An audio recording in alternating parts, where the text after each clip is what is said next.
Hello everyone, আমার নতুন আর একটা শর্টস ভিডিওতে তোমাদের সবাইকে ওয়েলকাম। সকালবেলা ঘুম থেকে উঠে ফ্রেশ হয়ে ফার্স্টে আমি দেখো এখানে পুজো দিয়ে নিয়েছি।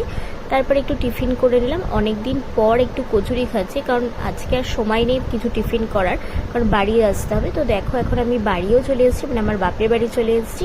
আর এখানে এসে দেখি মার সব অ্যারেঞ্জমেন্ট কমপ্লিট।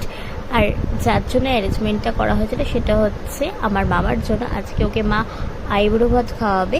তো দেখো ও এখন চলে এসেছে আর ওকে সাজিয়ে গুছিয়ে সব খেতে দেওয়াও হয়ে গেছে।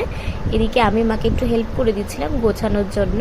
তো তারপরে মা এখন ওকে আশীর্বাদ করবে, তারপরে ঠাকুমাও করলো। তো ওর পাশে আমিও বসে গেছিলাম খেতে, কারণ আবার একসাথে যেহেতু বাড়ি ফিরবো। তো খাওয়া দাওয়া কমপ্লিট করার পর একটু মনে হলো যে মিষ্টি দই খাই, আমি অনেকদিন পরই খাচ্ছি। তারপরে বাড়িও চলে আসলাম। তো আজকের মতো ভিডিওটা এতটুকু, দেখা হচ্ছে নেক্সট